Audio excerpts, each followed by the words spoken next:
যুবক, দুনিয়ার মানুষ, তোমার মা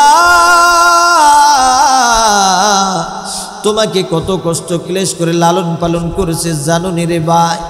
ও ভাই খেয়াল করে শোনো, পেটের মধ্যে যখন আমরা সন্তানেরা যখন মা জননীর পেটের মধ্যে ছিলাম, পেটের মধ্যে যখন সন্তানের বয়স 4-5 মাস হয়ে যায়, মা জননী ঘুমাইতে পারে না, মা জননী ঠিক মতো খাবার খাইতে পারে নাই, মা জননী ঠিক মতো চলাফেরা করতে পারে নাই। গভীর রজনী, হাইরে দুনিয়ার সব মানুষ ঘুমায়, একমাত্র মা জননী ঘুমাইতে পারে না। ডান কাত হলে সন্তান লাথি মারার কারণে, নড়াচড়া করার কারণে মা জননীর ঘুম ভেঙে যায়। মা জননী একবার উঠে দাঁড়ায়, একবার ডান দিকে যায়, একবার জানলার পাশে দাঁড়ায়, অথচ প্রাণের স্বামীও একই সাথে ঘুমায়, কিন্তু মা জননী ঘুমাইতে পারে না। একটা জ্যান্ত মানুষের ভিতরে আরেকটা জ্যান্ত মানুষ রে। ও দুনিয়ার জজ, ও দুনিয়ার অট্টালিকার মালিকেরা, যে মা এত কষ্ট করে তোমাকে পেটে ধারণ করলো, ওই মাকে কি করে বৃদ্ধাশ্রমে দাও রে। গত ঈদের মৌসুমে মিডিয়ার বাইরা, এনটিভি আরো বিভিন্ন বাইরা যখন বৃদ্ধাশ্রমে গেল, ঢাকাতে বিভিন্ন জায়গায় কত বৃদ্ধা মা কান্না করতেছে, আমার সন্তানের জন্য আমি বাড়ি লিখে দিলাম, ঘর লিখে দিলাম, সম্পদ সব লিখে দিলাম, সন্তানকে না খাইয়া লেখাপড়া করাইলাম, সন্তান ম্যাজিস্ট্রেট, কেউ বলে সন্তান ডাক্তার, কেউ বলে সন্তান ওই যে ভার্সিটির লেকচার, কেউ বলে সন্তান রাইটার, কেউ বলে সন্তান ওসি, সন্তান ডিসি। ওই সন্তানই এখন আমাদেরকে চিনে না। এরে দুনিয়ার মানুষ খেয়াল করে শুনো, মার পেটের মধ্যে যখন সন্তান এভাবে ক্রমে ক্রমে যখন 10 মাস 10 দিন বা সন্তান ভূমিষ্ঠ হওয়ার, সুম্মা ইউখরিজুকুম তিফলা, সন্তান ভূমিষ্ঠ হওয়ার সময় নিকটে হয়ে যায়, প্রসব বেদনা যখন শুরু হয়ে যায় রে দুনিয়ার মানুষ, ও দুনিয়ার রমণীরা, তোমাদেরকেও বলি, তুমি যদি তোমার শাশুড়িকে নিজের মার মতো মনে করো, ও রমণী, তাহলে ঝগড়াঝাটি হবে না। শাশুড়িদেরকেও বলি, তুমি যদি তোমার পুত্রবধূকে নিজের কন্যার মতো মনে করো, তাহলে ঝগড়াঝাটি হবে না, ঠিক না বে ঠিক? এরে দুনিয়ার মানুষ বলতেছিলাম, মা জননী ঘুমাইতে পারে না, ডান কাত একবার বাম কাত হয়, উঠে দাঁড়ায়, আবার বমি করে, ঠিক না বে ঠিক রে দুনিয়ার মানুষ? ভালো করে জানো তোমরা, এইভাবে যখন প্রসব বেদনা শুরু হয়ে যায়, এক একটা ব্যথা যেন মৃত্যুর সমপরিমাণ কষ্ট রে। মা জননীকে যখন অপারেশন থিয়েটারে নিয়ে যাওয়া হয় বা দাত্রী কক্ষে নিয়ে যাওয়া হয়, মা জননী আত্মীয় স্বজনদেরকে বলে, এবার মনে হয় আমি আর বাঁচবো না, আমি আর দুনিয়া দেখবো না, আমাকে তোমরা আত্মীয় স্বজন কারা আছো ক্ষমা করে দিও। স্বামীকে বলে, ও আব্দুল্লাহর বাবা, তোমার আগের সন্তানটাকে তুমি ভালো করে দেখিও, আমি যদি চলে যাই, চলেও যাইতে পারি, আমাকে ক্ষমা করে দিও, মাফ করে দিও, মনে হয় আমি আর বাঁচবো না। এইভাবে কত মা সন্তানকে ভূমিষ্ঠ করতে যাইয়া কত মা শাহাদাতের পেয়ালা পান করেছে রে দুনিয়ার মানুষ। ও মানুষ, কি করে মার সাথে বেয়াদবি করো? মার সাথে বেয়াদবি করলে আল্লাহর আরশ কেঁপে উঠে রে বান্দা।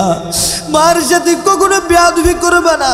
মা খুশি, আল্লাহ খুশি, আল্লাহর রসুল খুশি, আল্লাহর আরশ খুশি।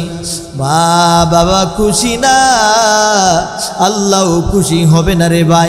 আল্লাহ তাআলা বলেন, রে দুনিয়ার মানুষ, আমি প্রভুর পক্ষ থেকে চূড়ান্ত ফয়সালা হয়ে গেছে, চূড়ান্ত ঘোষণা হয়ে গেছে। আমি আল্লাহ মহান ফরমান জারি করেছি।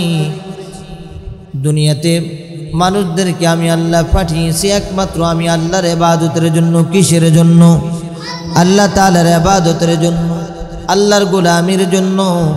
আল্লাহ তাআলা বলেন, ওরে বান্দা, আমি রব্বে কারীমের ইবাদতের পর তোমরা তোমাদের মাতা পিতার সাথে সৎ ব্যবহার ভালো ব্যবহারটা করবা, বলো সুবহানাল্লাহ।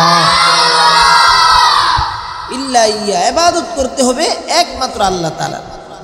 আল্লাহ তাআলার ইবাদতের পরে আল্লাহ তাআলা ইবাদতের পর রব্বুল আলামিন বলেন ওয়াবিল ওয়ালিদাইনি ইহসানা। ও সন্তান, এ দুনিয়ার মানুষ, এ দুনিয়ার রমণী, এ দুনিয়ার মা, এরে বাবা, এরে ভাই, খেয়াল করে শুনো, আল্লাহ নিজেই বলতেছেন সন্তান রে, তোমার উত্তম ব্যবহার ভালো ব্যবহারটা সবচেয়ে ভালো ব্যবহারটা তোমাদের মাতা পিতার সাথে করতে হবে। কার সাথে করতে হবে? অর্থাৎ সবচেয়ে ভালো ব্যবহারটা, উত্তম ব্যবহারটা মা বাবাকে পুরস্কার দিতে হবে, মা বাবার সামনে উপস্থাপন করতে হবে। মা বাবাকে সামনে বা মা বাবার সম্পর্কে মাথা জারি দিয়া, রাগ করে, উপশব্দ বা কটাক্ষ করে, ধমক দিয়া এই ধরনের ব্যবহার করা যাবে না। এই ধরনের ব্যবহার করা যাবে না। রব্বুল আলামিন শিখাইয়া দিতেছেন ইম্মা ইয়াবলুগান্না ইনদাকাল কিবারা আহাদুহুমা আও কিলাহুমা ফালা তাকুল লাহুমা উফ ওয়ালা তানহারহুমা ওয়া কুল লাহুমা কওলান কারীমা।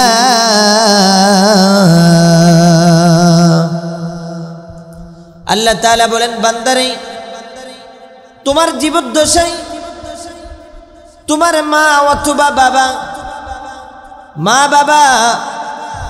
উভয়জন বা একজন তোমার জীবদ্দশায় যদি বার্ধক্যে পৌঁছে যায়, ও সন্তান, এমন ব্যবহার করবা না, এমন আচরণ করবা না যে তোমার ব্যবহারে কষ্ট পাইয়া যেন মা বাবার জবান দিয়া উপশব্দটা বের না হয়। আল্লাহু আকবার। এ দুনিয়ার মানুষ, মুফাসসিরিনে একরাম বলেন উফ এটা আরবি শব্দ, আমরা বাংলাতেও ব্যবহার করি উফ, কেউ আবার উফ বলে। এটার অর্থ দুঃখ বেদনার শব্দটা। মুফাসসিরিনে একরাম বলেন উফটা হলো সাধারণ একটা শব্দ মাতা পিতার ক্ষেত্রে। এর থেকেও যদি আরো কোনো সাধারণ শব্দ থাকতো, আল্লাহ মহান ওই শব্দটাই পবিত্র কালামে ব্যবহার করতেন। আল্লাহু আকবার। অর্থাৎ মা বাবার স্থানটা আল্লাহ তাআলা কত উঁচু করেছেন। এই জন্য রাসূল আরবি বললেন আল জান্নাতু তাহতা কদামিল উম্মাহাত। সন্তান রে, তোমার মা বাবার পায়ের নিচে তোমার বেহুস্ত। ও সন্তান, তোমার জান্নাত তো তোমার মার খেদমতের মাধ্যমে, তোমার জান্নাত তো বাবার খেদমতের মাধ্যমে। ও সন্তান, মা বাবাকে অসন্তুষ্ট কইরা, মা বাবারে মনে কষ্ট দিয়া কোনোদিন সন্তান দুনিয়াতেও শান্তিতে থাকতে পারবে না, এমনকি আখিরাতেও শান্তিতে থাকতে পারবে না। ঠিক না বেঠি? এ দুনিয়ার মানুষ, আল্লাহর নবীর একজন সাহাবী, ঘটনাটা স্মরণ পড়ে গেল। হযরত আলকামা রাদিয়াল্লাহু তাআলা আনহু মার মনে কষ্ট দেওয়ার কারণে, হাইরে, মৃত্যুর টাইমে কালেমার জবানে নসিব হয় না। হযরত আলকামা, এরে দুনিয়ার মানুষ, কোন সময় ফরজ নামাজ কাজা করতো না, ফরজ রোজা কাজা করতো না, এমনকি দানও বেশি বেশি করতো। রাসূলুল্লাহ সাল্লাল্লাহু আলাইহি ওয়াসাল্লাম যাই অর্ডার করতে দেরি, পালন করতে দেরি হতো না। এটাই ছিল সাহাবীদের অভ্যাস। কিন্তু বিশ্বনবীর দরবারে সংবাদ, ইয়া রাসূলুল্লাহ, ইয়া হাবিবাল্লাহ, ও নবীজি, আপনার সাহাবী হযরত আলকামা মুমূর্ষু অবস্থায় কিন্তু কালেমা নসিব হচ্ছে না। আলকামার স্ত্রী চিঠির মাধ্যমে খবর পাঠাইয়া দিলেন নবীর দরবারে, বিশ্বনবী সাল্লাল্লাহু আলাইহি ওয়াসাল্লাম সাহাবীদেরকে বললেন, আবু বকর রে যাও, ওমর যাও, আলকামার বাড়িতে যাইয়া খবর নিয়ে দেখো বাস্তবিক কি অবস্থা। সাহাবীরা খবর নিয়ে দেখলেন যে আলকামা খুব অসুস্থে, মুমূর্ষ অবস্থা, অসুস্থ ভুগতেছে। কিন্তু মুমূর্ষ অবস্থায় কালেমা নসিব হচ্ছে না, কালেমা নসিব হচ্ছে না, জবানে। এ দুনিয়ার মানুষ খেয়াল করে শুনো, রাসূলুল্লাহর সাহাবীর অবস্থা যদি এমন হয়, তাহলে আমি আপনি তুমি তো জীবনে কতবার মা বাবাকে গালি দিয়েছি, কতবার মা বাবার সাথে খারাপ ব্যবহার করেছি। সন্তান রে, মা যদি বেঁচে থাকে, মার কাছ থেকে যদি ক্ষমা না নাও, ও সন্তান ইবাদত কোনো কাজে আসবে না, দুনিয়াতেও শান্তি পাইবা না, সংসারের মধ্যেও শান্তি পাইবা না, ঠিক না বেঠি? সাহাবীরা খবর নিয়ে দেখলেন, আল্লাহ রসুল বললেন সাহাবীদেরকে, সাহাবীরা রে আমার, আলকামার বাস্তবিক এই মুমূর্ষ অবস্থায় কালেমা নসিব হয় না, সংবাদটা সত্য। ও সাহাবীরা, আলকামার মা জননী কি বেঁচে আছে? সাহাবীরা রে খবরে নেই। সাহাবীরা বলল, আলকামার মা যদি বেঁচে থাকে হায়াতের মধ্যে, তাহলে উনি যদি চলাফেরা করতে পারে, আমি নবীর দরবারে আসতে বলো। আর নয় উনি যদি আসতে না পারে, বৃদ্ধ হয়ে যায়, আমি রসুল আরবি আলকামার বাড়িতে যাব। আল্লাহু আকবার। এরে দুনিয়ার মানুষ, গভীর মনোযোগ দিয়ে শ্রবণ করে রে ভাই। আজ তো কত কোটিপতি, কত সম্পদশালীরা মা বাবাকে বৃদ্ধাশ্রমে দিয়ে আসে রে। বেশিরভাগ দুনিয়াবি রাইটার যারা আছে, দুনিয়ার অট্টলিকার মালিক যারা আছে, কিন্তু বিপরীতে আলেম, বিপরীতে হাফেজ, মসজিদের মুয়াজ্জিন, মসজিদের খাদেম, ইমাম 10,000 টাকা বেতন পাই, 15,000 টাকা বেতন পাই, এখান থেকেও 2, 4, 5,000 টাকা মা বাবার হাতে নিয়ে দেয়। অর্থাৎ বোঝা গেল মা বাবা ভালো ব্যবহারটা আলেম ওলামাদের কাছ থেকে পায়, ঠিক না বেঠি? কারণ আরো প্রমাণ হলো, বাংলাদেশে যত বৃদ্ধাশ্রম আছে, কোনো বৃদ্ধাশ্রমে দুনিয়ার মানুষরে কোনো আলেমের মা কি তোমরা পাইবা না, কোনো আলেমের বাবা কেউ পাইবা না। পাইবা দুনিয়াবি ওই জজের মা, ওই ইঞ্জিনিয়ারের মা, ওই স্কুল ওই কলেজের লেকচার যে আছে তার মা, তাদের মা বাবাকে তারা বৃদ্ধাশ্রমে রাখে। এর কারণ হলো কুরআন হাদিসের শিক্ষা গ্রহণ করে নাই, রসুল আরবির অনুসরণ করে নাই। এই জন্য তারা দুনিয়া মা বাবা বৃদ্ধ হইলে তারা ভাবে মা বাবা তো বুড়া হয়ে গেছে, ঠিক মতো হাঁটতে পারে না, চলতে পারে না, হয়তো অসুস্থ হইলে বিছনার মধ্যে প্রস্রাব পায়খানা করে দিবে, এই জন্য তাদের সহ্য হয় না। অথচ এর যুবক, এ দুনিয়ার মানুষ, তোমার মা তোমাকে কত কষ্ট ক্লেশ করে লালন পালন করেছে জানো নি রে ভাই? ও ভাই খেয়াল করে শোনো, পেটের মধ্যে যখন আমরা সন্তানেরা যখন মা জননীর পেটের মধ্যে ছিলাম, পেটের মধ্যে যখন সন্তানের বয়স 4-5 মাস হয়ে যায়, মা জননী ঘুমাইতে পারে না, মা জননী ঠিক মতো খাবার খাইতে পারে নাই, মা জননী ঠিক মতো চলাফেরা করতে পারে নাই। গভীর রজনী, হাইরে দুনিয়ার সব মানুষ ঘুমায়, একমাত্র মা জননী ঘুমাইতে পারে না। ডান কাত হলে সন্তান লাথি মারার কারণে, নড়াচড়া করার কারণে মা জননীর ঘুম ভেঙে যায়। মা জননী একবার উঠে দাঁড়ায়, একবার ডান দিকে যায়, একবার জানলার পাশে দাঁড়ায়। অথচ প্রাণের স্বামীও একই সাথে ঘুমায়, কিন্তু মা জননী ঘুমাইতে পারে না। একটা জ্যান্ত মানুষের ভিতরে আরেকটা জ্যান্ত মানুষ রে। ও দুনিয়ার জজ, ও দুনিয়ার অট্টলিকার মালিকেরা, যে মা এত কষ্ট করে তোমাকে পেটে ধারণ করলো, ওই মাকে কি করে বৃদ্ধাশ্রমে দাও রে? গত ঈদের মৌসুমে মিডিয়ার বাইরা, এনটিভি আরো বিভিন্ন বাইরা যখন বৃদ্ধাশ্রমে গেল, ঢাকাতে বিভিন্ন জায়গায় কত বৃদ্ধা মা কান্না করতেছে। আমার সন্তানের জন্য আমি বাড়ি লিখে দিলাম, ঘর লিখে দিলাম, সম্পদ সব লিখে দিলাম, সন্তানকে না খাইয়া লেখাপড়া করাইলাম। সন্তান ম্যাজিস্ট্রেট, কেউ বলে সন্তান ডাক্তার, কেউ বলে সন্তান ওই যে ভার্সিটির লেকচার, কেউ বলে সন্তান রাইটার, কেউ বলে সন্তান ওসি, সন্তান ডিসি। ওই সন্তানই এখন আমাদেরকে চিনে না।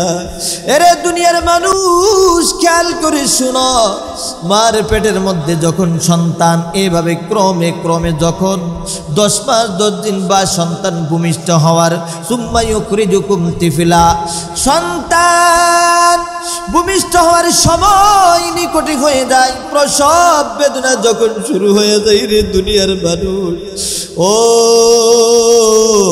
দুনিয়ার রমণীরা, তোমাদেরকেও বলি, তুমি যদি তোমার শাশুড়িকে নিজের মার মতো মনে করো, ও রমণী, তাহলে ঝগড়াঝাটি হবে না। শাশুড়িদেরকেও বলি, তুমি যদি তোমার পুত্রবধূকে নিজের কন্যার মতো মনে করো, তাহলে ঝগড়াঝাটি হবে না। ঠিক না বে ঠিক? এরে দুনিয়ার মানুষ, বলতেছিলাম মা জননী ঘুমাইতে পারে না, ডান কাত একবার বাম কাত হয়, উঠে দাঁড়ায়, আবার বমি করে। ঠিক না বে ঠিক? রে দুনিয়ার মানুষ, ভালো করে জানো তোমরা, এইভাবে যখন প্রসব বেদনা শুরু হয়ে যায়, এক একটা ব্যথা যেন মৃত্যুর সমপরিমাণ কষ্ট রে। মা জননীকে যখন অপারেশন থিয়েটারে নিয়ে যাওয়া হয় বা দাত্রী কক্ষে নিয়ে যাওয়া হয়, মা জননী আত্মীয় স্বজনদেরকে বলে, এবার মনে হয় আমি আর বাঁচবো না, আমি আর দুনিয়া দেখবো না, আমাকে তোমরা আত্মীয় স্বজন কারা আছো ক্ষমা করে দিও। স্বামীকে বলে, ও আব্দুল্লাহর বাবা, তোমার আগের সন্তানটাকে তুমি ভালো করে দেখিও, আমি যদি চলে যাই, চলেও যাইতে পারি, আমাকে ক্ষমা করে দিও, মাফ করে দিও, মনে হয় আমি আর বাঁচবো না। এইভাবে কত মা সন্তানকে ভূমিষ্ঠ করতে যাইয়া কত মা শাহাদাতের পেয়ালা পান করেছে রে দুনিয়ার মানুষ। ও মানুষ, কি করে মার সাথে বেয়াদবি করো? মার সাথে বেয়াদবি করলে আল্লাহর আরশ কেঁপে উঠে রে বান্দা।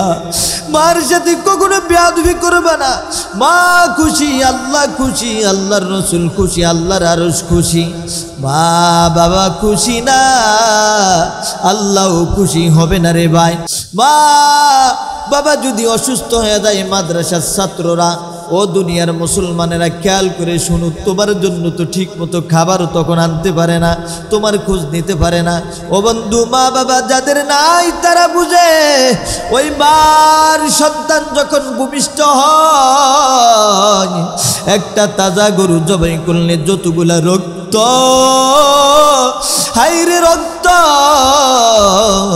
এর সে অধিক রক্তের মধ্যে প্রত্যেকের মা জননী সাঁতার কেটেছে রে বান্দা।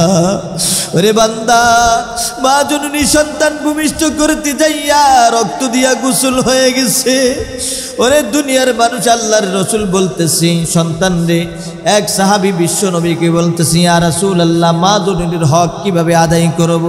এরে সাহাবী, দুনিয়ার শুরু থেকে শেষ পর্যন্ত যদি হায়াত পাও, তারপরে মা জননীকে যদি কাঁধে বহন করতে থাকো সব সময়, তারপরেও এক ফোঁটা দুধের ঋণ শোধ হবে না। আল্লাহু আকবার। আমি যে হাদিসটি তেলাওয়াত করেছিলাম, বিশ্ব নবীকে জনৈক সাহাবা জিজ্ঞাসা করার পরে, হুজুর, মা বাবা থেকে প্রথম কে বেশি উত্তম ব্যবহার পাওয়ারটা প্রথম কে বেশি হকদার? আল্লাহর রসুল বললেন, প্রথম কে আমার ভালো ব্যবহারটা পাওয়ার প্রথম কার স্থান? আল্লাহ রসুল বললেন, তোমার মা। আবার বললেন, তারপরে কে? বললেন, তোমার মা। আবার বললেন, তারপরে কে? বললেন, তোমার মা। চতুর্থবার যখন জিজ্ঞেস করলেন, চতুর্থবার বললেন, তোমার বাবা। এর কারণ হলো, বাবাকে ছোট করে নাই, কিন্তু মাকে তিনবার বলার কারণ আছে। মুফাসসিরিন আকরাম বলেন, প্রথম নাম্বার মার কথা বলার কারণ হলো, মা জননী 10 মাস 10 দিন হামালাতুম মুহু ওয়াহনা, কষ্টের পরে কষ্ট ধারণ করে সন্তানকে পেটে নিছে রে যুবক। এই জন্য মুফাসসিরিনে একরাম বলেন, প্রথম নম্বর মার ইস্তেনাইল, দ্বিতীয় নম্বরে মা জননী সন্তানকে প্রসব বেদনা করতে যাইয়া কত মা শাহাদাত বরণ করছে, দ্বিতীয় নম্বরের কষ্ট প্রসব বেদনা। এই জন্য দ্বিতীয় নম্বর মার নাম বলেছে রাসূলুল্লাহ। তৃতীয়বার কেন বললেন? তৃতীয়বার বলার কারণ হলো, তৃতীয় নম্বরে ও মা জননী সন্তানদেরকে দুধ পান করায়। বাবা তো কোনোদিন সন্তানকে দুধ পান করায় না, ঠিক না? দুনিয়ার মানুষ এই কষ্টগুলা মা জননী করে, অন্যদিকে বাবারও কষ্ট কোনো দিকে কম না রে ভাই।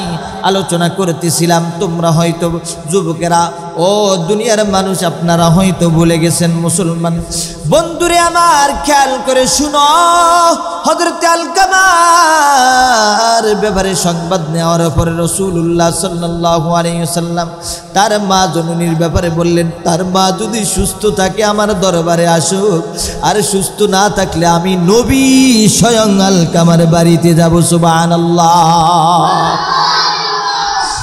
আরে যুবক, আলকামার মা কথাটা শুনে লাঠিতে বর করে করে নবীর দরবারে পৌঁছে গেলেন। বিশ্ব নবী আলকামার মা জননীকে দেখে দাঁড়ায় গেলেন, মাগো তোমার সন্তান কেমন? সন্তান তো অনেক ভালো। ইয়া রাসূলুল্লাহ, ইয়া হাবিবাল্লাহ, আপনার আলকামা নামাজও ঠিক মতো পড়ে, হজও ঠিক মতো করে, জাকাতও ঠিক মতো দেয়, দানও ঠিক মতো করে, অর্থাৎ ইবাদতের কোনো লাইনে কোনো কমতি নাই, চুল পরিমাণ কমতি নাই। আল্লাহ রসুল বললেন, মারে ও মা, সব ঠিক আছে, বুঝতে পারলাম, তাহলে আপনার সাথে সম্পর্কটা কেমন? ও যুবক, ও মাদ্রাসার ছাত্র, ও তলবে ইলম, ও দুনিয়ার মুসলমান সকলকে বলি, ও দুনিয়ার রমণীরা তোমাদেরকেও বলি, গভীর মনোযোগ দিয়া শুনো। যখন বিশ্বনবী বললেন আপনার সাথে সম্পর্কটা কেমন, তখন আলকামার মা জননী মাথাটা নিচু করে দিলেন। বিশ্বনবী আর বুঝতে বাকি রইল না যে মার জননীর সাথে মনে হয় সম্পর্ক তেমন ভালো না।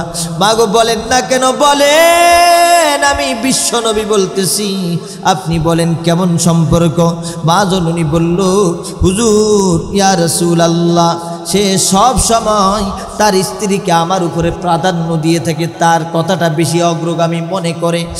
বিশ্বনবী বললেন, মাগো ও মা, আপনার মনে কষ্ট, এই জন্যই তো তার জবানে কালেমা নসিব হয় না, অথচ রসুলের সাহাবী।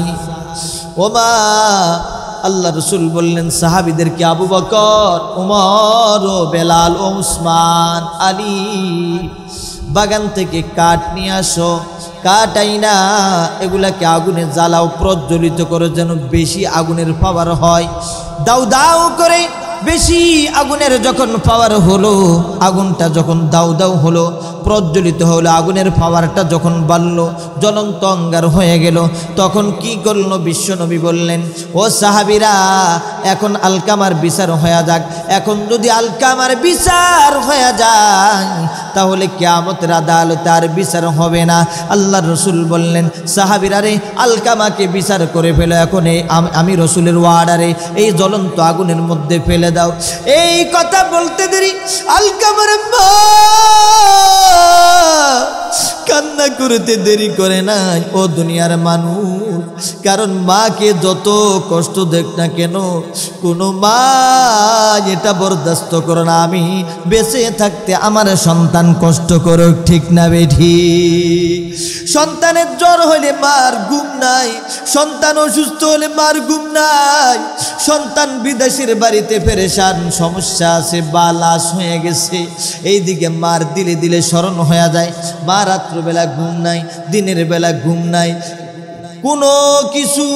পশু সন্তানের যখন বিদেশের বাড়িতে কিছু হয়, পশু পাখি না জানিতে আগে জানে আমার মা, ঠিক না বেঠিক? অর্থাৎ মার সাথে সন্তানের সাথে এমন একটা সম্পর্ক, আল্লাহ মহান, সন্তানের কিছু হতে দেরি সাথে সাথে আল্লাহ জানায়া দেন।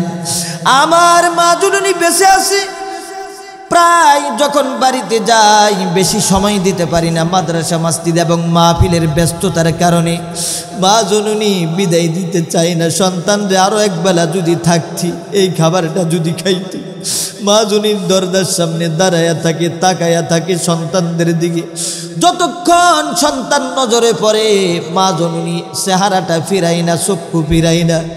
আর মনের অগোচরে মা জননীর চক্ষু বায়া বায়া পানিগুলা টপ টপ করে পরে যুবক। ওই আলকামার ব্যাপারে যখন বলল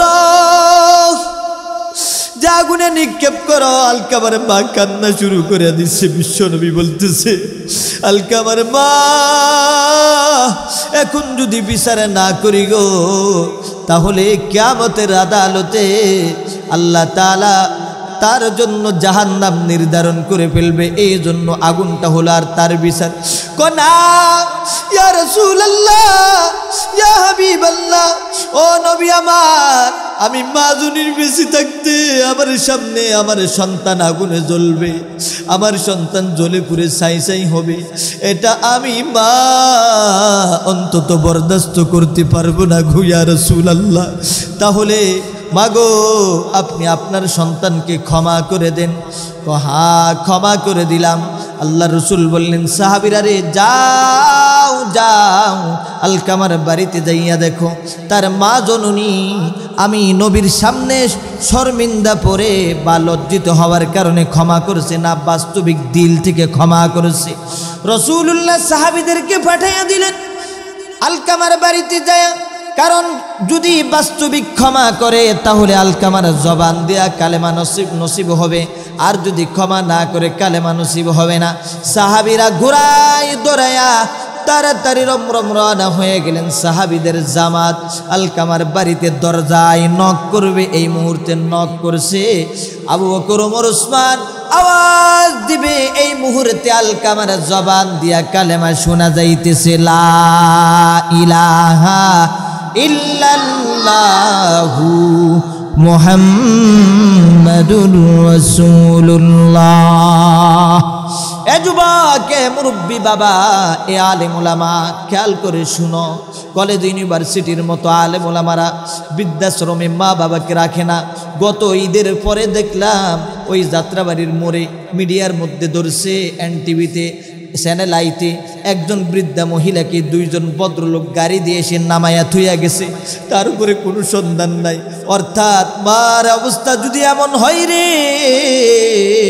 ওই সন্তানের কপাল তাহলে পুড়ে গেছে। এর বিপরীতে আলেম ওলামারা যারা আছে, মুয়াজ্জিন সাহেব, ইমাম সাহেব যারা আছে, মা বাবা নিয়া সুন্দরভাবে চলে, তাদের জীবনে কোনো অশান্তি নাই। রাত্রবেলা ঘুমানোর জন্য ট্যাবলেটও খাওয়া লাগে না। যারা মা বাবাকে কষ্ট দেয় তাদের জানের মধ্যেও গজব নেমে আসে, ঠিক না বে ঠিক? মা বাবার দোয়াতে একজন যুবক 1000 বছর ধরে সাগরের মধ্যে আবাদত করে, ঘটনাটা বলতাম নি, স্মরণ হয়ে গেল। রসুল আরবির জমানায় না আমরা হযরতে সুলাইমান নবীর নাম শুনেছি তো? সুলাইমান নবীর নাম, সুলাইমান নবীর জমানায় আল্লাহ তাআলা ওহী পাঠাইলেন। মার দোয়াতে, মার দোয়া কবুল হলে, বাবার দোয়া কবুল হলে সন্তান দুনিয়াতেও সম্পদ বাড়বে। আলহামদুলিল্লাহ, আমি যখন থেকে মা খেদমত করা শুরু করলাম তখন থেকে আমার সংসারে অশান্তি নাই। যাই আল্লাহ দেয় এর মধ্যে শান্তি। আর বড় বড় মাদ্রাসার দায়িত্ব ঘাড়ের মধ্যে, বড় বড় মসজিদের খতিব, এটা মা একমাত্র মা জননীর দুয়ারে। বা ও সন্তান, মাদ্রাসায় পড়ো, তোমার মা বাড়িতে আসাই থাকে কোন দিন জানি আমার সন্তান আলেম হবে, কোন দিন জানি আমার সন্তান হাফেজ হবে। রাত্রবেলায় কত মা কত বাবা হাত উঠাইয়া কান্না করে, আল্লাহ আল্লাহ কবে জানি আমার সন্তানটাকে আলেম বানাইবা। কিছুই চাই না, কিছুই চাই না।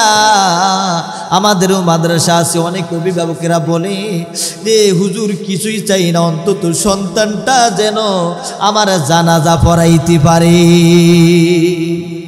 এ দুনিয়ার মানুষ, সুলাইমান নবীর আমলে আল্লাহ তাআলা ওহীর মাধ্যমে সংবাদ পাঠাইলেন, নবী গো আপনি সাগরের পারে যান, একটা আশ্চর্যজনিত জিনিস দেখতে পাবেন। হযরত সুলাইমান নবী সাগরের পাড়ে গেলেন। খেয়াল করে শোনো রে যুবক, এ ভাই দুনিয়ার মুসলমান ভাইরা রে আমার, দিলের মন দিয়া শুনো, যদি দিল দিয়া শুনতে পারো তাহলে আমল করতে পারবা। আল্লাহর রাসূল সাল্লাল্লাহু আলাইহি ওয়াসাল্লাম থেকে অনেক অনেক আগের কথা, সুলাইমান নবীর আমলে আল্লাহ তাআলা ওহীর মাধ্যমে ফরমান পাঠাইলেন, সংবাদ পাঠাইলেন, সাগরের পারে যান, আশ্চর্যজনিত জিনিস দেখতে পাবেন। তখন সাগরের পারে যাওয়ার পরে কোনো আশ্চর্যজনিত জিনিস দেখতে পায় না। সুলাইমান নবী কি করলেন? সুলাইমান নবীর কথা শুনতো জিনেরা, বড় বড় দৈত্যরা। সুলাইমান নবী সাগরের মধ্যে একজন জিনকে নামাইলেন, ও জিন রে যা যা সাগরের তলে দেশে কি আছে দেখাস। একটা বড় দৈত্য সাগরের তলে দেশে গেল, যাইয়া কোনো কিছুই পেল না, ফিরে আসলো। আরেকজন গেল, ফিরে আসলো। আরেকজন গেল, ফিরে আসলো। সর্বশেষ সুলাইমান নবীর উজির আসিফ ইবনে বখতিয়ার উজিরকে ফাটাইলেন, অর্থাৎ মানুষ যে সৃষ্টির সেরা আজীবের দ্বারা সেরা আজীবের সেরা কামটা আল্লাহ করায়।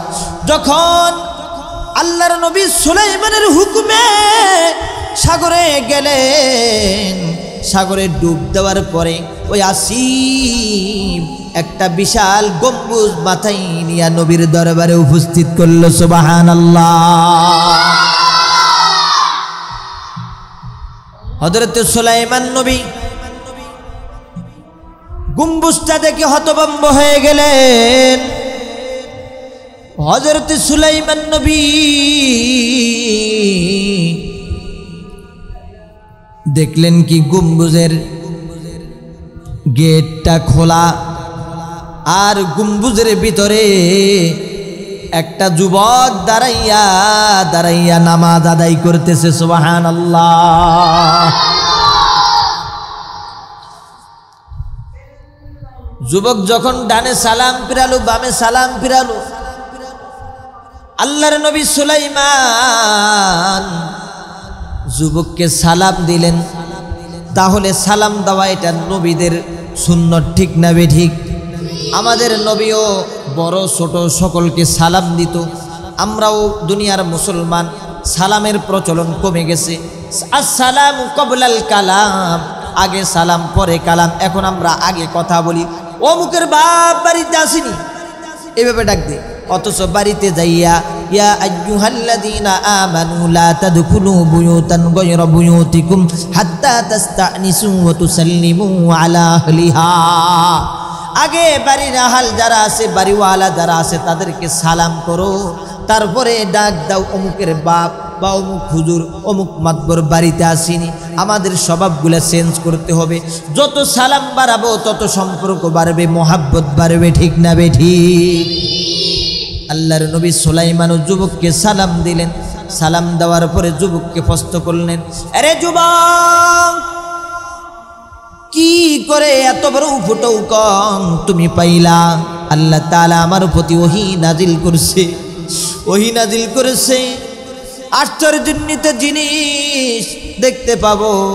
আমি আসার পরে দৈত্যের মাধ্যমে, দৈত্য একজন দুইজন তিনজন গেল, পারল না কিছু নিয়ে আসতে। আসিফ নিয়ে আসছে এই গম্বুজটাকে, তুমি ওই গম্বুজের ভিতরে। যখন প্রশ্ন করলো যুবক, কোন জমানায় তুমি এখানে ইবাদত করা শুরু করছো?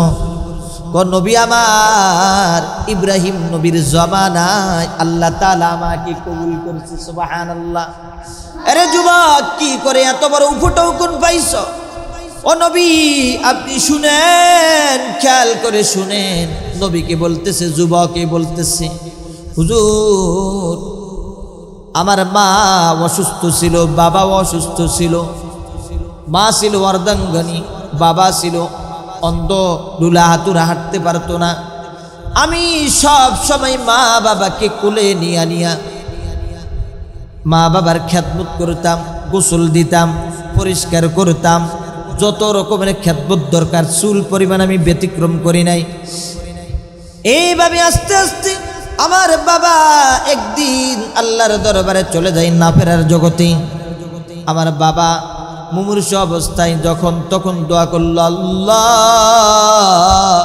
আমার সন্তান যেমনই করে আমার খেদমত করলো, ও মালিক আমার সন্তানকে তুমি দুনিয়াতে সহি সালামতে রাখিও, এমন একটা নীরব জায়গায় রাখবা যেই জায়গায় কেউ যাইতে না পারে। আল্লাহ আর আমার সন্তানের হায়াতকে বাড়াইয়া দিও, সুবহানাল্লাহ।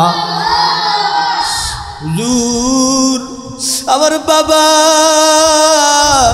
কিছুদিন পরে মারা যায়। ও হুজুর বাবা দোয়া করে যায়, বাবা মারা যাওয়ার পরে আবার মা জননী মারা যাওয়ার পূর্বে হুবাহু একই দোয়া করে যায়।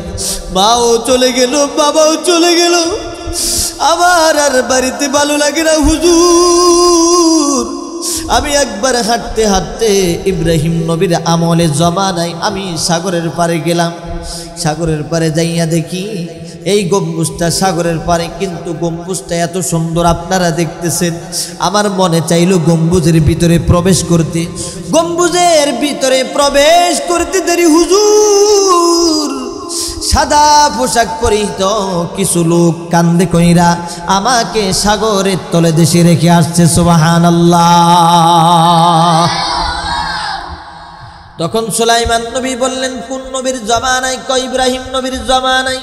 সুলাইমান নবী হিসাব করে দেখলেন, জাররা জাররা করে হিসাব করে দেখলেন, ইব্রাহিম নবী থেকে সুলাইমান নবী পর্যন্ত যুবক সাগরের তলদেশে মা বাবার দোয়া কবুল হওয়ার মাধ্যমে একদিন না, 2 দিন না, 1 বছর না, 2 বছর না, 100 বছর না, 200 বছর না, 500 বছর না, প্রায় 2000 বছরের উপরে সাগরের তলদেশে ইবাদত করতেছে, সুবহানাল্লাহ। এবার এ যুবক, এই জন্য বলি মা বাবাকে খুশি করো, মা বাবাকে খুশি করো। আল্লাহ খুশি, আল্লাহর আরশ খুশি, আল্লাহর রসুল খুশি। যুবক রে, ও মুরব্বী বাবাজি, ও পর্দালের মা বোন গো, মা বাবার সাথে বেয়াদবি করিও না, খারাপ আচরণ করিও না। শ্বশুর শাশুড়িকে নিজের মা বাবার মতো মনে করিও, তাহলে আর বেজাল হবে না, তাহলে সংসারে শান্তি হবে। এ দুনিয়ার মানুষ বলতেছিলাম, নবী সুলাইমান নবী হিসাব করলেন, হতভম্ব হয়ে গেলেন। তারপরে বললেন, যুবক রে তুমি কি করে একা একা সেখানে থাকো, তোমার কি ভয় হয় না? হুজুর ভয় একটু আসতে চায়, যখনই ভয় আসতে চায়। আর তুমি সাগরের তলদেশে কি বা খাও? হুজুর একটা পাখির মাথার মধ্যে, পাখির মুখের মধ্যে যখন আমার ক্ষুধা লাগে, মানুষের মাথার মতো একটা জিনিস আসে, তখন আমি ওটার থেকে আর ওই পাখিটার মুখের মধ্যে আরও আপেল বেদনা এইভাবে জান্নাতি খাবারগুলো আসে, আমি নিয়ে ওগুলা খাইতে থাকি। আর ওই যে মানুষের মাথার মতো একটা মাথা, এটার দিকে যখন তাকাই আমার ভয় ভীতি সব চলে যায়। তখন আমি আবার ইবাদত করা শুরু করে দিই, শুধু সেজদা করি, সুবহানাল্লাহ। এই জন্য আল্লাহ বলেন, নসজুদ ওয়াক্তারিব। মা দোয়া করেছে, বাবা দোয়া করেছে, মা বাবার দোয়া কবুল। আল্লাহ রসুল সাল্লাল্লাহু আলাইহি ওয়াসাল্লাম নিজের মা বাবার তো খেদমত করেছেনি, শুধু তাই নেই যে গত রবিউল আউয়াল গেল রসুল আরবি সাল্লাল্লাহু আলাইহি ওয়াসাল্লাম এতিম নবী, দুনিয়াতে এসে বাবার চেহারা দেখি নাই।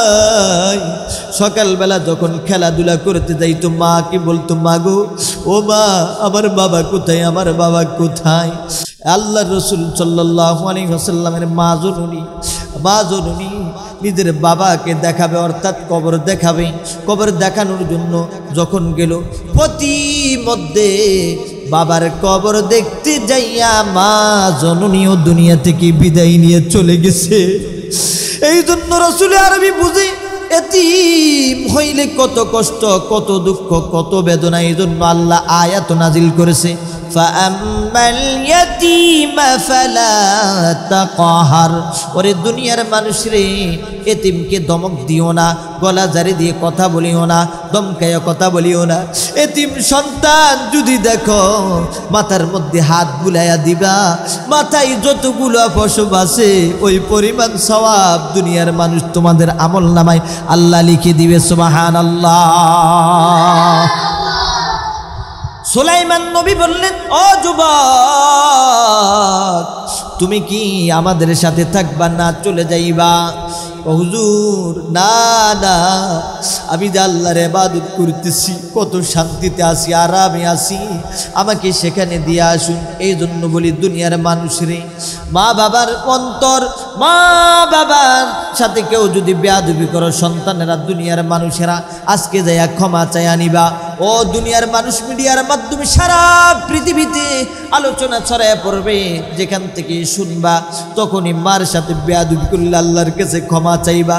আর ক্ষমা যদি না নিতে পারো, মা বাবা যদি বিদায় নিয়ে থাকে, তাহলে মা বাবার নামে দান করবা, দান কইরা কইরা আল্লাহর কাছে হাত দুখানে উঠে কাঁদবা, রব্বির রহমহুমা কামা রব্বায়ানি সগীরা। কারণ এই দোয়াটা কোনো মুফতি সাহেবের বানানো দোয়া না, কোনো মুহাদ্দিসের বানানো দোয়া না। আল্লাহ নিজে আয়াত নাজিল করলেন, সন্তান রে, মার সাথে ব্যবহার করবি না, গলা জারি দিয়া কথা বলবি না, ধমক দিয়া কথা বলবি না। সবচেয়ে শিষ্টাচারমূলক ভালোবাসার যে ব্যবহারটা আছে, ওটাই মা বাবার সামনে হাদিয়া দিবা, পেশ করবা, নম্রতার সাথে কথা বলবা। আর যদি খারাপ ব্যবহার করে থাকো, আজকে যাইয়া মাপ চাইয়া নিবা, মাপ চাইয়া নিবারে যুবক ও মুসলমানের সন্তানেরা। বিশ্বনবী পর্যন্ত নিজের মাকে তো সম্মান করতেন, শুধু তাই না, নিজের মাও ছোটবেলা মারা গেছে, বাবাও মারা গেছে। নবী প্রায় কান্না করতেন, দাদার কাছে আমার মাও নাই, বাবাও নাই। হালিমাতুস সাদিয়া ওনার দুগ্ধমা, ওনাকে পর্যন্ত কেমন সম্মান করতো দুনিয়ার মানুষ জানুনি। একবারে বিশ্বনবী মসজিদে নববীতে সাহাবীদেরকে নিয়ে আলোচনা করতেছে, ওয়াজ করতেছে। প্রতিমধ্যে একজন বৃদ্ধা মহিলা আসতেছে দূর থেকে। আল্লাহ রসুল সাল্লাল্লাহু আলাইহি ওয়াসাল্লাম বৃদ্ধা মহিলাকে দেখে, বিশ্বনবীর বৃদ্ধা মহিলাকে দেখে দাঁড়ায় গেলেন আগ থেকে। বৃদ্ধা মহিলা যখন নবীর দরবারে আসলো, নবীর সামনে চলে আসলো, রাসূলুল্লাহ দাঁড়ায় গেলেন, আবার নিজের গায়ের চাদরটা খুলে দিলেন বৃদ্ধা মহিলাকে বসার জন্য, আবার কানে কানে কি যেন কথা বললেন। বৃদ্ধা মহিলাকে সম্মানের সাথে বিদায় করে দিলেন, চলে গেল। সাহাবীরা বললেন, ইয়া রাসূলুল্লাহ, ইয়া হাবিবাল্লাহ, কিছুই বুঝতে পারলাম না। যেই নবীর স্থান আল্লাহ তাআলার পরের স্থান, যেই নবীর মর্যাদা আল্লাহ তাআলার পরের মর্যাদা, যেই নবীকে সৃষ্টি না করলে আসমান জমিন কিছুই সৃষ্টি হতো না, বিশ্বনবী। অথচ ওই বিশ্বনবী একজন সাধারণ বৃদ্ধা মহিলা আসলো, ওই বৃদ্ধা মহিলার জন্য দাঁড়ায়া গেল, আবার নিজের চাদরখানা খুলে দিল, ওই চাদরে বসতে দিল, কানে কানে কথা বলল, বৃদ্ধা মহিলাকে সুন্দর করে বিদায় দিয়ে দিল। ইয়া রাসূলুল্লাহ, কিছুই বুঝতে পারলাম না। আল্লাহ রাসূল কান্না করে আর বলতেছে, সাহাবীরা রে আমার, ও সাহাবীরা, কান পেতে শুনে রাখো, গভীর মনোযোগ দিয়া শ্রবণ করো। আমি যখন ছোট, আমার বাবা ছিল না, দুনিয়াতে আসার সাথে সাথে আমার বাবার কবরে দেখতে যাইয়া মাকেও হারাইছি, বাবাও নাই, মাও নাই। ও দুনিয়ার মানুষ, বিশ্বনবীও এতিম ছিলেন। বিশ্বনবী সাহাবীদেরকে বলতেছেন, ছোটবেলায় যখন মা জননীর দুধ পান করব, তখন মা জননীর দুধ পান করাও বেশি দিন কপালে জুটে নাই। ওই বছর আরব দেশে মহামারী ছিল, যার কারণে শহর থেকে গ্রাম্য মহিলারা শহরে আসতো। যাদের বরণ পোষণ, যারা গরিব মহিলারা এসে সন্তানদেরকে নিয়ে যাইতো, দুগ্ধ পান করাইতো।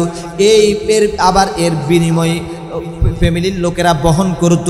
এইভাবে মহামারীর কারণে আমি বিশ্বনবীকে যেই মহিলা পান করাইছে, দুধ পান করাইছে, ও দুনিয়ার মানুষে, উনি কোনো বৃদ্ধা মহিলা না, উনি হলো ওই বৃদ্ধা মহিলা যিনি আমাকে দুগ্ধ পান করাইছে।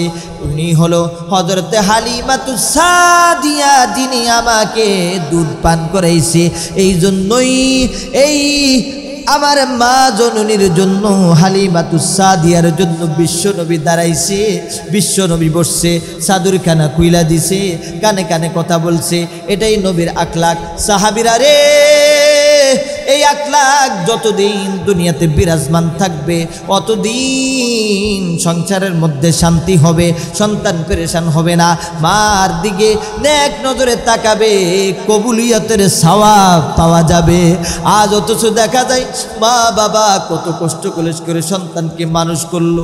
বাবা রাতভর বৃষ্টিতে ভিজে ভিজে সন্তানের জন্য খাবার জোগানোর জন্য, জামা কাপড় কিনে দেওয়ার জন্য, ঈদের টাইমে নিজের জন্য কাপড় চোপড় ভালো মতো কিনে নাই, কিন্তু সন্তানদের জন্য কিনেছে, ঠিক না বে ঠিক?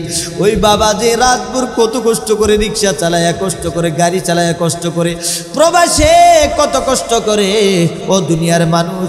অথচ ওই মা বাবা বৃদ্ধ হওয়ার পরে, কিছু মানুষ আছে মা বাবাকে বৃদ্ধ হওয়ার কারণে কাশে, রাত্রে ঘুমাইতে পারে না, মা বাবা পায়খানা করে দিয়ে অসুস্থের কারণে সন্তান তখন আলাদা করে চলে যায়। সন্তান নিজের সুন্দরী রমণী স্ত্রীকে পাইয়া মার কথা ভুলে গেছে, বাবার কথা ভুলে গেছে, এমনও সন্তান আছে। ভালো ফলগুলা, ভালো জিনিসগুলা, দামি দামি জিনিসগুলা বাজার থেকে এনে স্ত্রীর সামনে রাখে, অথচ ওই দক্ষিণের ঘর থেকে উত্তরের ঘরের দিকে মা জননী তাকাইয়া তাকাইয়া মনের অগোচরে চোখের পানিগুলা গড়াইয়া পড়ে। আইরে কোন সন্তানকে মানুষ করলাম, ওই সন্তান আমার ঠিক মতো খবর নেই না, ওই সন্তান আমার খোঁজ নেই না। এরে দুনিয়ার মানুষ, পীরের দরবারে যত কিছু দাও না কেন, স্ত্রী হারাইলে স্ত্রী পাইবা, আরেকটা বিয়া করতে পারবা, কিন্তু মা যদি বিদায় নিয়ে চলে যায়, বাবা যদি বিদায় নিয়ে চলে যায়, হাজার বাবারা, বাবার ভাইয়েরাও যদি বাবা সন্তানের মতো ডাকি, কিন্তু বাবার মতো মোহাব্বত করবে না। খালারা যদিও বলে না আমি তোমাদের মা, না না না, মা বাবার মতো মোহাব্বত ভালোবাসা দুনিয়ার কেউ করে না রে, দুনিয়ার মুসলমান। এই জন্য ও দুনিয়ার মানুষ, কলেজ ইউনিভার্সিটির ছাত্ররা, এই ইঞ্জিনিয়াররা, ডক্টররা, ম্যাজিস্ট্রেটরা, তোমরা যারা ম্যাজিস্ট্রেট হইছো, মা বাবার খেদমত করতে পারো না। অনেকে আবার করে, ইল্লা মাশাআল্লাহ।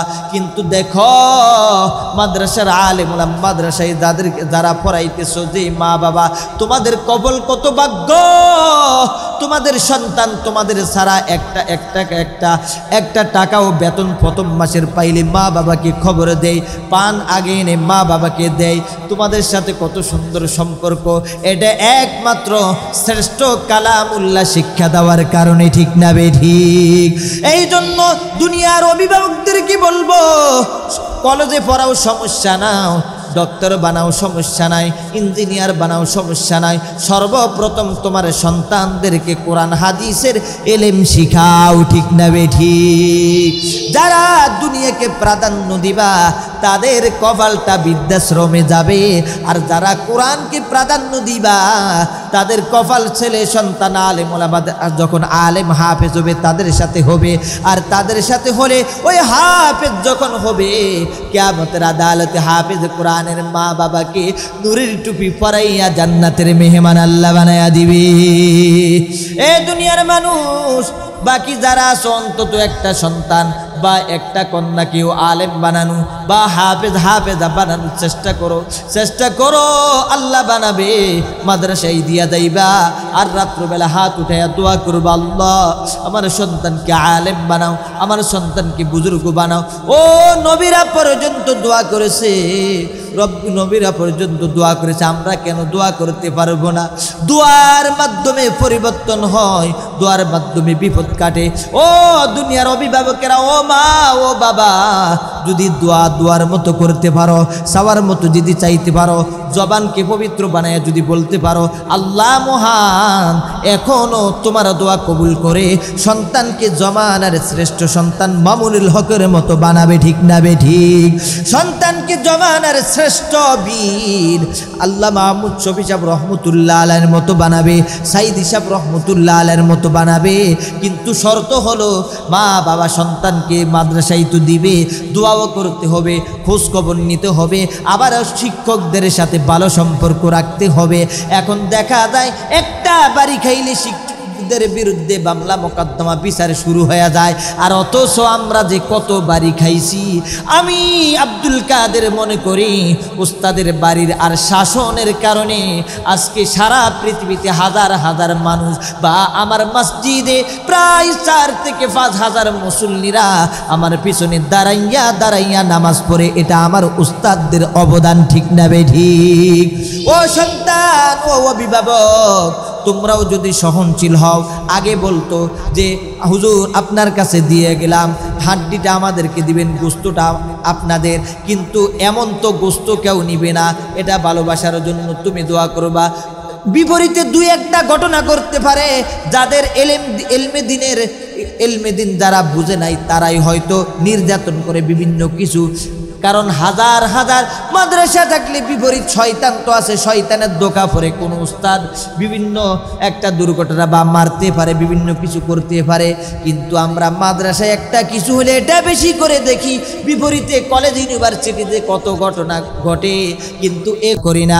এ দুনিয়ার মানুষ, পরিশেষে বলছি আজকের আলোচনা দ্বারা এটাই প্রতীয়মান হলো, এটাই প্রমাণ হলো আল্লাহ তাআলা আমাকে আপনাকে আল্লাহ তাআলার পর মাতা পিতার খেদমত করে, মাতা পিতার খেদমত করে যেন আমরা জান্নাত অর্জন করতে পারি। আমাদের সকলকে সেই তৌফিক দান করুন, প্রত্যেকে বলুন আমিন। ربنا ظلمنا أنفسنا وإن لم تغفر لنا وترحمنا لنكونن من الخاسرين ربنا آتنا في الدنيا حسنة وفي الآخرة حسنة وقنا عذاب النار আয় আল্লাহ আজকের আমাদের এই মাহফিলকে তুমি কবুল করে নাও আল্লাহ। আয় আল্লাহ মাদ্রাসার ছাত্রদেরকে কবুল করে নাও আল্লাহ। আয় আল্লাহ আলিম উলামাদেরকে কবুল করে নাও আল্লাহ। মাদ্রাসার মুহতামিম সাহেব জনাব হযরত মাওলানা মুফতি আবু বকর সাহেব, আয় আল্লাহ আরো একজন আসাতাইজে ইকরাম, আয় আল্লাহ সকল উস্তাদদেরকে তুমি কবুল আর মঞ্জুর করে নাও রব্বুল আলামিন। ছাত্ররা, মুসল্লিরা, আয় আল্লাহ যুবকেরা চাতক ফাকির নিয়ে তাকিয়ে আছে তোমার দরবারে রব্বুল আলামিন। মানুষ, দুনিয়ার ফকিরেরা মানুষের ঘরে ঘরে 1 হাত দিয়া চাই, আমরা তোমার দরবারের এমন ফকির 2 হাত দিয়া তোমার দরবারে ক্ষমা চাইতেছি রে আল্লাহ। ও মালিক, আমাদেরকে তুমি মাফ করে দাও আল্লাহ। আয় আল্লাহ, নাকি মারা গেছে? আয় আল্লাহ বান্দারা গুনাহ করতে ভালোবাসে, তুমি তো ক্ষমা করতে ভালোবাসো মালিক রে।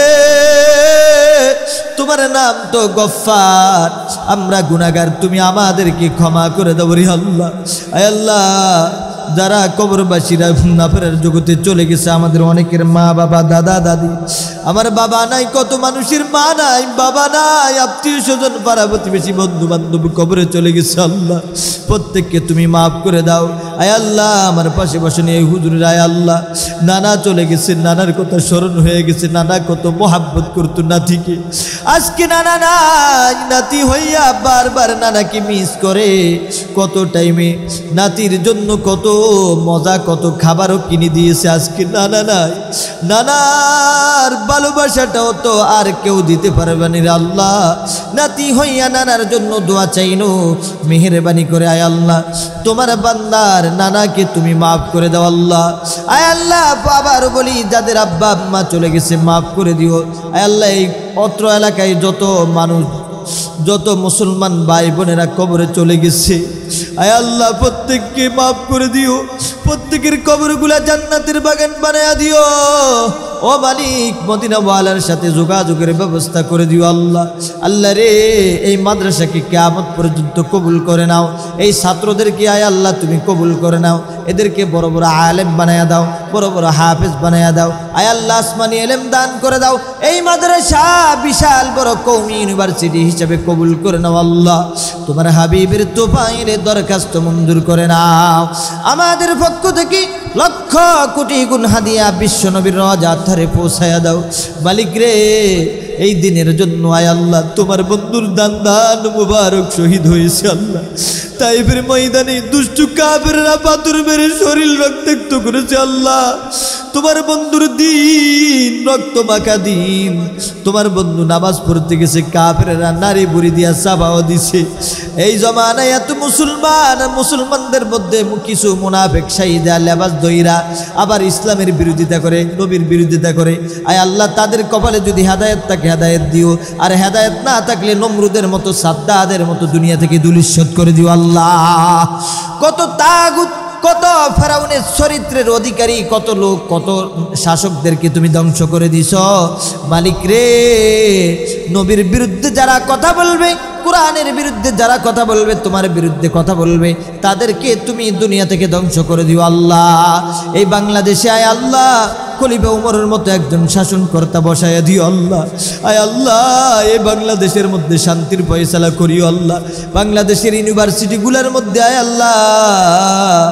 আল্লাহ সব যুবকদেরকে ইসলামী সৈনিক হিসেবে কবুল করে নিও আয় আল্লাহ পাড়ায় পাড়ায় মহল্লায় মহল্লায় দিনের কাজ আলেম ওলামাদের মাধ্যমে প্রসার বাড়ায়া দিও রব্বিরা হামহুমা কামা রব্বায়ানি সগীরা আয় আল্লাহ পরিশেষে বলি যারা অসুস্থ আছে আমার এক বোন অসুস্থ হুজুরের আয় আল্লাহ বাতিদা অসুস্থ কত মানুষ অসুস্থ হুজুরের মা অসুস্থ আমার মা অসুস্থ আল্লাহ রে মা জননী বাবাকে তো হারাইছি মাকে দাও হায়াতের মধ্যে বরকত দাও প্রত্যেকের মাকে সুস্থতা দান করো ছাত্রগুলা চোখ বেবে পানি পড়তেছে আল্লাহ এই ছাত্রগুলাকে বড় আলেম বানায় দিও এদের মা বাবাকে সুস্থতা দান করিও হায়াতের মধ্যে বরকত দান করিও এদের প্রত্যেকের মা বাবা বেঁচে থাকা অবস্থায় সন্তানদেরকে হাফেজ আলেম বানায় দিও আল্লাহ কোনো মা বাবা যেন সন্তানকে হাফেজ আলেম না দেখা পর্যন্ত কবরে যেন না যাইবি আল্লাহ